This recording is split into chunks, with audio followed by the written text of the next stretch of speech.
ôi mày có bị bạn đọt đằng hầm này mày phía chui phong tia là bao chứ nè na khiên nứng chứ đừng cắt co ở đó nè na cái bông phải nứng mai cái bông phải từng chụp nứng cái chăm smart ta trao cho lụi món chứ mà chập món tục vừa mà hộp pro bật lớn bị bạn chắp trong mạch mọt mai pro lạ sao ta chiếm mai bông chơi con phong mày đa tình anh nứng mày đi chân đam ma chặt te hai này mày ngọc con từ slap pin nè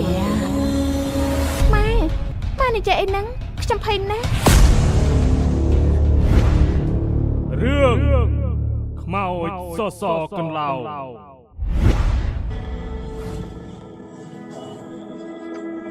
ងខ្ញុំគិតថាចង់កែកូនផ្ទះជើងឲ្យធំជាងមុនបន្តិចទោះពេលកូនស្រីជើងមានប្តីនៅមិនចង្អៀតគ្នានឹងទិញឈើមួយទឹកមកធ្វើផ្ទះបាយដោយឈើដែលចាស់ដែលកណ្ដៀស៊ីចេញល្អអន្តើហើយឈើធ្វើផ្ទះឯងទៅរកទិញពីអ្នកណាខ្ញុំថាទៅរកមើលផ្ទះអ្នកភូមិនៅចិត្តជើងថាមានអ្នកណារើផ្ទះឈើធ្វើផ្ទះថ្មអីទិញឈើមួយទឹកដែលនៅល្អនឹងឈើធ្វើលើផ្ទះចាំខ្ញុំចូលព្រៃរកមើលឈើតាមម្ដាមធំគឺគ្រប់ហើយ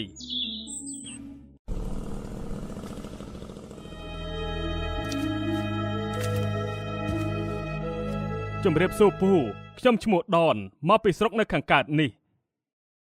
លើកដៃថ្វាយព្រះបន្តិចហើយទៅណាមកណីដែរខ្ញុំជិះម៉ូតូដើររកទិញឈើមកធ្វើផ្ទះបាយបន្តិចហើយចង់បានឈើមិនវិញក្មួយឈើមួយទឹកឈើគេរើផ្ទះចាស់ដែលទៅធ្វើផ្ទះថ្មអីចឹងណាពូក្មួយសាក់ជិះទៅសួរក្នុងផ្សារមើលព្រោះមើលរយៈក្រោយភូមិស្រុកនេះអ្នកផ្សារគេរកស៊ីបាននាំគ្នាធ្វើផ្ទះច្រើនសាក់សួរគេមើលក្រែងលោសល់ឈើមួយទឹកអីបាទអរគុណច្រើនអ៊ំមេភូមិ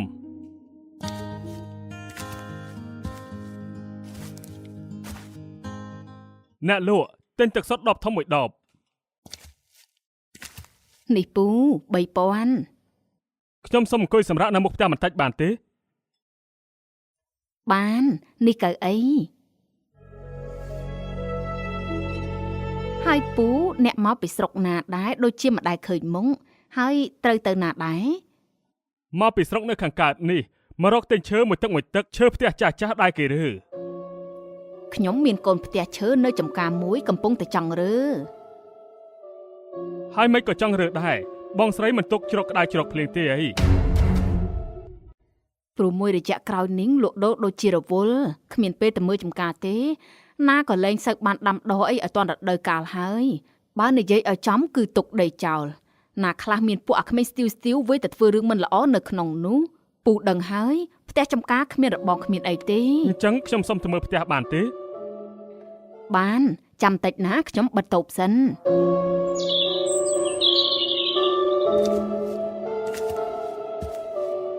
ផ្ទះដូចជាមិនចាស់ខ្លាំងទេបងស្រីចង់រើមិនស្ដាយឈើទេអីស្ដាយវាចេះតែស្ដាយហើយតែដូចខ្ញុំនិយាយអញ្ចឹងបើខ្ញុំមកយកឈើទាំងអស់គិតមិនខ្ញុំលក់នេះខាតពាក់កណ្ដាលតម្លៃពូដនសប្បាយចិត្តជាខ្លាំងព្រោះបានឈើដែលនៅថ្មី 90% និងតម្លៃធូរលើពីការកិនដោយមិនសួរនាំច្រើនខ្ញុំយល់ព្រមនឹងតម្លៃថ្ងៃសុក្រក្រោយខ្ញុំនឹងមកដឹកយកបងចាំជួយរកជាងមកគាត់ដោះឈើឲ្យខ្ញុំឲ្យហើយផងជួយមើលជាងឲ្យខ្ញុំផងឲ្យគាត់ប្រយ័ត្នខូចឈើបើឈើណាខូចខ្ញុំមិនចូលទេហើយលក់កាត់តាមនឹងទៅណាបងស្រីចាមិនបាច់ព្រួយបារម្ភទេខ្ញុំបិទតូបមួយថ្ងៃមកជួយមើលជាងឲ្យណែពួកអដែងឬកោះដៃគល់ឲ្យស្រួលបួលកុំឲ្យបែកឈើណាណែហើយមានដឹងរឿងអីអត់រឿងស្អីនិយាយមកមើលរឿងថ្មីដែលក្មេងស្ទីវមកធ្វើស្អីគ្នាហើយសម្រាប់ជួក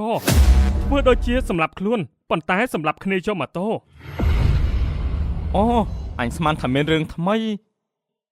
យីប៉ុណ្ណឹងហើយមិនថ្មីទៀតទេផ្ទះនេះហើយខ្ញុំលើថាឈើដែលរើនេះ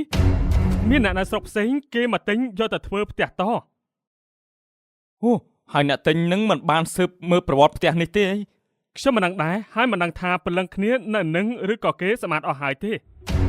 ឯងជុំនិយាយឥឡូវឯងកំពុងរើកន្លែងគេនៅផងអីណែមាត់នឹងទុកហូបបាយថ្ងៃនេះទៅកុំនាំរឿងគេមកដាក់ខ្លួនហ ហើយរឿងកន្លែងមានគេនៅមិននៅពួកឯងជួបមិនមែនបាននិយាយអញ្ចឹងប្រយ័ត្នគេប្តឹងបង្ខូចទ្រព្យសម្បត្តិគេទៅធ្វើឲ្យលឿនអាបានសម្រាប់ហូបបាយអាបើកលុយ ថ្ងៃសុក្រមកដល់ យាយជាងពូកែរើឈើមែនគ្មានខូចសម្បីតែមួយ បាទបើលោកប្អូនត្រូវការជាងឈើអាចតាក់ទងមកពួកខ្ញុំរឿងឈើនឹងគឺជំនាញតែម្ដង បាទរឿងនឹងចាំនិយាយគ្នាពេលក្រោយឥឡូវចាំឲ្យកូនជាងជួយលើកឈើដាក់លើឡានខ្ញុំផងខ្ញុំទៅទូទាត់ជាមួយនឹងម្ចាស់ផ្ទះសិន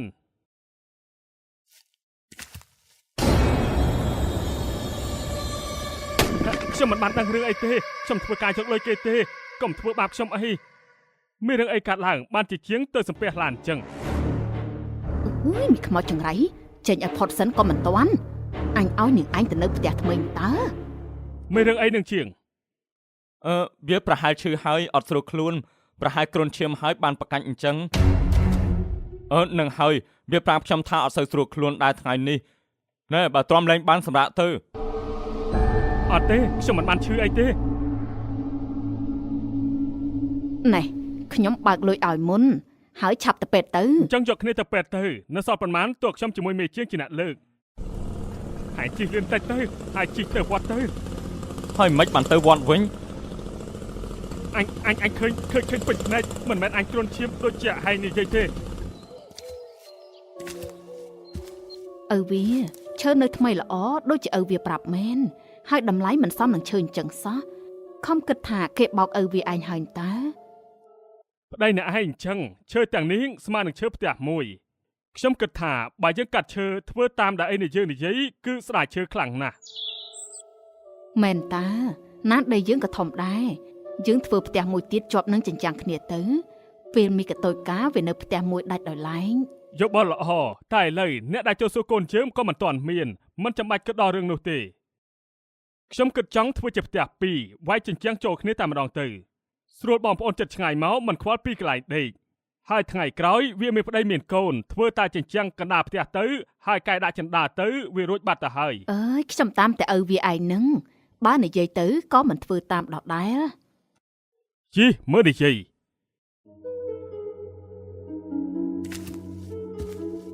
ណែជាងផ្ទះខ្ញុំអាចមួយខែធ្វើហើយទេ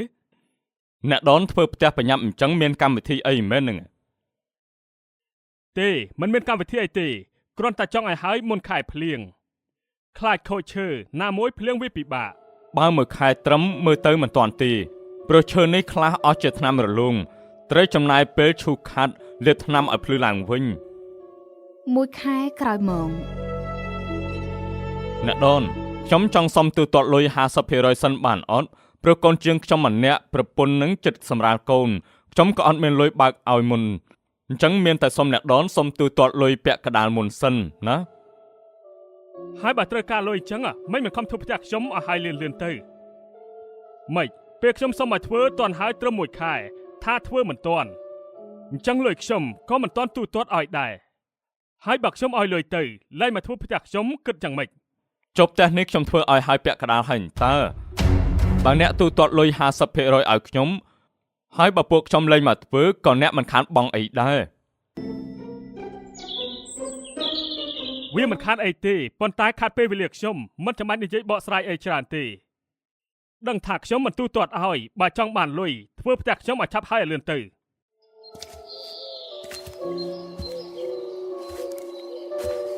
ណែអញបានសុំទៅទូទាត់លុយគេមុនហើយគេមិនព្រមទេគេថាតន់ធ្វើហើយទៅគេទូទាត់លុយឲ្យតែម្ដង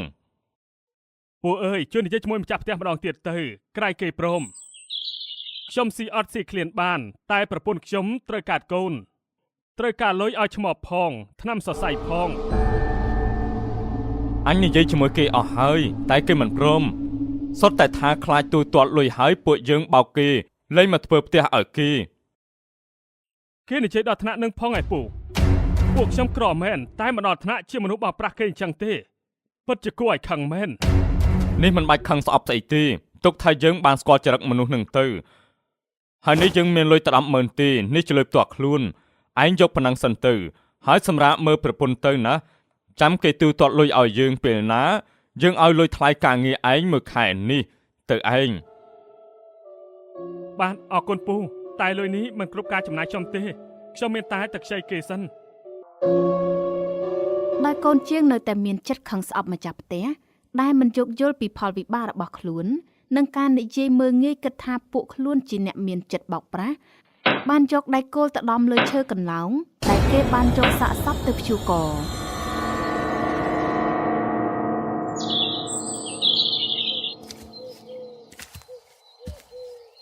លោកប្តីខ្ញុំចង់ធ្វើកម្មវិធីឡើងផ្ទះយើងថ្ងៃច័ន្ទនេះជាថ្ងៃសិលពេញបោផង រឿងហ្នឹងខ្ញុំមិនសូវជាអ្នកពូកែទេគឺលើម៉ែវាជាអ្នកសម្រេចរៀបចំខ្ញុំចាំតែតាមជួយពីក្រោយទេ អញ្ចឹងឪវាឯងទៅអញ្ជើញភ្ញៀវមកខ្ញុំនឹងមីអូននាំគ្នារៀបចំផ្ទះទៅផ្សារទិញគ្រឿងមករៀបចំម្ហូបនិងកម្មវិធីអូយអ្នកអើយផ្ទះឡើងធំមើលទៅប្លែកភ្នែកស្អាតត្មងណាអរគុណអ្នកផ្ទះនេះប្តីខ្ញុំគេទៅរកទិញឈើមួយទឹកពីផ្ទះអ្នកភូមិចិត្តយើងនឹងបានល្អហើយស្អាតតម្លៃសមរម្យវាមិនដែលឈើនៅល្អអញ្ចឹងតែ 99% សុកចិត្តលក់ថោកៗអញ្ចឹងទេ មកម្ចាស់ផ្ទះនិងភ្ញៀវទាំងអស់យើងដល់ពេលវេលាល្អរបស់ម្ចាស់ផ្ទះហើយយើងយកចំនួនហែជុំវិញផ្ទះ3ជុំហើយយកឡើងផ្ទះទាំងអស់គ្នា កំឡុងពេលកម្មពិធីខណៈលោកអាចារ្យនិយាយមុនឡើងគេហដ្ឋានអ៊ីអ្នកចិត្តខាងចេះតែសម្លឹងទៅក្នុងផ្ទះរហូតក៏ឃើញមាននារីឈរនៅមាត់បង្អួចសម្លឹងទៅកាន់ម្ចាស់ផ្ទះនិងលោកអាចារ្យ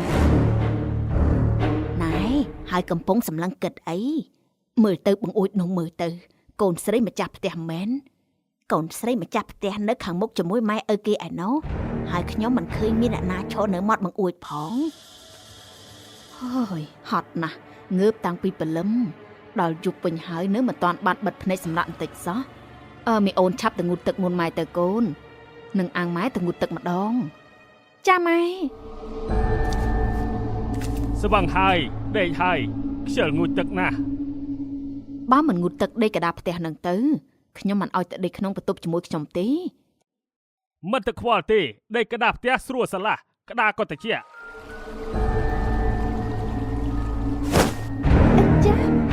អីគេប៉ះក្បាលទេដូចជាមានឈើអីទេមីកទូចងូតទឹកអីក៏យូរម្លេះខ្លួនជាស្រីនេះជប់ហើយឡើងផ្ទះឲ្យលឿនចាម៉ែ អើយមិនក៏ពិបាកដកដង្ហើមម្លេះម៉ែវាជួយផង របស់យើងអ្នកណាហ៊ាននៅយើងនឹងកាត់កឲ្យអស់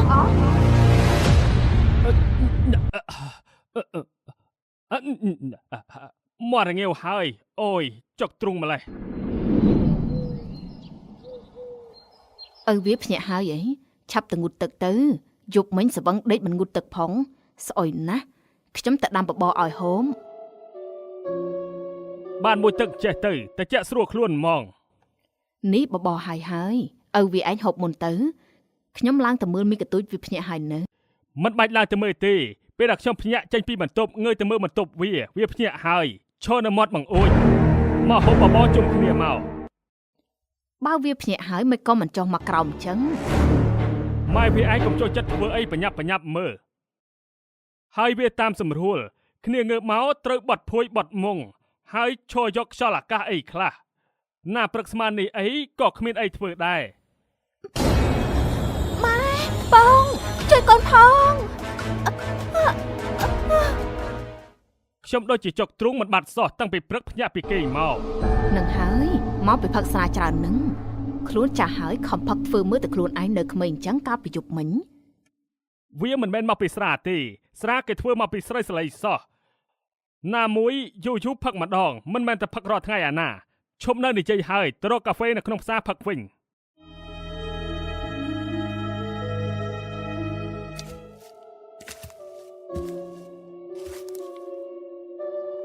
យីអត់តន់ភ្ញាក់ទេឪវាកាន់ជើងកូនទៀតសុទ្ធតែថាក្រោកហើយណែក្រោកថ្ងៃរះដល់ចុងឈើហើយងើបដាំបាយធ្វើម្ហូបលឿនងើបម៉ែជួយហើយវាថៃងើបមកឲ្យជួយនឹងផ្ទះយើងមានខ្មោចម៉ែខ្ញុំអត់ខំម៉ែទេមានមែនវាសង្កត់ខ្លួនខ្ញុំវាយកជើងដាក់លើមាន់ហើយចុកដៃទៅបិទភ្នែកខ្ញុំមកយប់ហើយខ្ញុំមិនបានគេងទេម៉ែយល់សពទេម៉ែនៅតាំងពីការហើយមិនដែលមានខ្មោចលងទេ ហើយបើខ្មោចលងដល់ក្នុងផ្ទះទៀតកាន់តែអត់ទៀតហើយព្រោះផ្ទះយើងមានចំនួនផ្ទះការពារថែរក្សាទៅឆាប់ទៅងូតទឹកទៅបងពិសាបាយ បានមកហូបអីកូន សម្លបហានំបញ្ចុកខ្មែរ ហើយមិនក៏ភ្នែកខ្មៅម្លេះគេងអត់ឆ្អែតមែនមីកទូច ចាបងយប់មិញគេងយល់សពមួយយំហើយយល់សពនឹងដូចពិតមិនទេហើយយល់សពនឹងគួរឲ្យខ្លាចខ្លាំងណាស់ដែរធ្វើឲ្យខ្ញុំក្រោកមកអត់មានកម្លាំងសោះដេកមកយប់ដល់ចិត្តថ្ងៃត្រង់ហើយនៅថាដេកមិនឆ្អែតទៀតហើយពុកវានឹងក៏កាន់ជើងកូនទៀតសុទ្ធតែថាមីកទូចមិនទាន់ងើបដល់ខ្ញុំឡើងទៅនៅដេកតម្រាំតែដាប់ភ្ញាក់ ខ្ញុំឃើញមែនតើ អើយខ្ញុំខ្ជិលប៉កែជាមួយនឹងឪវាឯងណាហូបបាយហើយអានតែធ្វើការងាររៀងខ្លួន នេះជ័យដល់អញ្ចឹងព្រឹកមិញខ្ញុំទៅទិញកាហ្វេអ្នកបឿនឲ្យខ្ញុំជួយទិញឈើមួយទឹកឲ្យគាត់ឃើញថាខ្ញុំពូកែដើររកទិញឈើមួយទឹកបានល្អគាត់បានឲ្យខ្ញុំទៅរកឲ្យគាត់ឲ្យទឹកតែខ្ញុំ 20% អញ្ចឹងខ្ញុំអត់នៅផ្ទះ 2-3 ថ្ងៃម៉ែវានៅជាមួយកូនតែ2នាក់បើមានការអីទៅរកគ្រួសារលោកបឿនបានខ្ញុំនិយាយផ្ដែផ្ដាំជាមួយគាត់ហើយ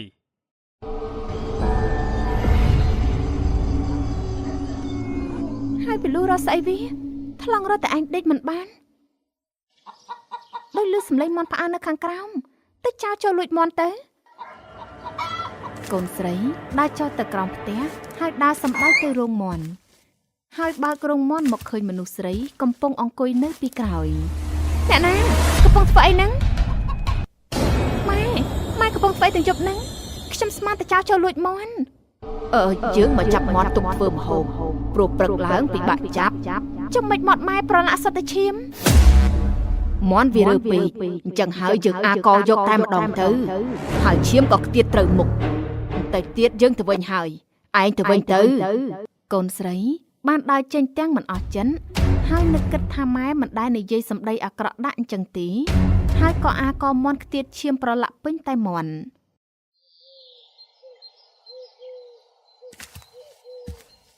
មីកទូចព្រឹកនេះក្រោកលឿនម្លេះ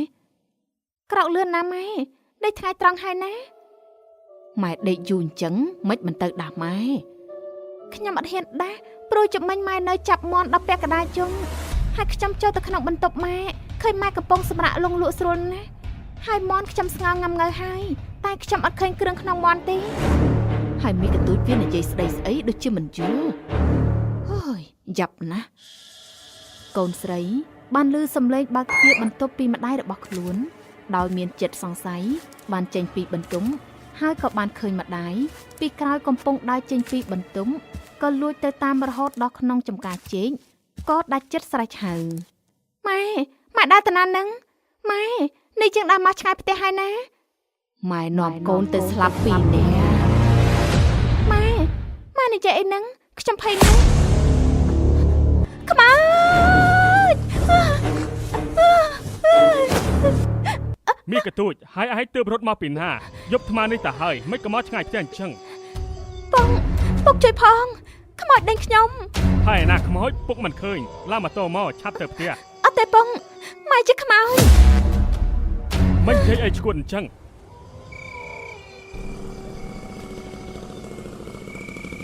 យីហើយផ្ទះយើងកើតអីម៉ែវាឧត្តនយំស្រែកខ្លាំងបានធ្វើឲ្យលឺដល់អ្នកចិត្តខាងនាំគ្នាផ្អើលមកក៏មានការតក់ស្លុតខ្លាំងហើយឯណាកូនស្រីអ្នកដនម្ដាយមានរឿងទាំងមូលអត់មានឃើញមកអញ្ចឹងកូនខ្ញុំវាជិះម៉ូតូមកជាមួយខ្ញុំ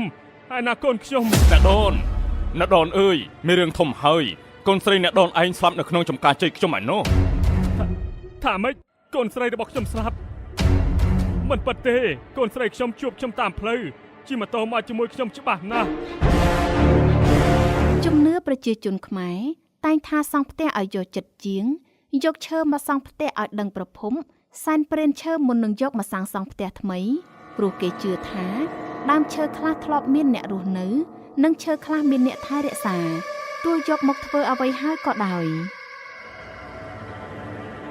កុំភ្លេចចូល Subscribe ក្នុង Channel YouTube Drama Motion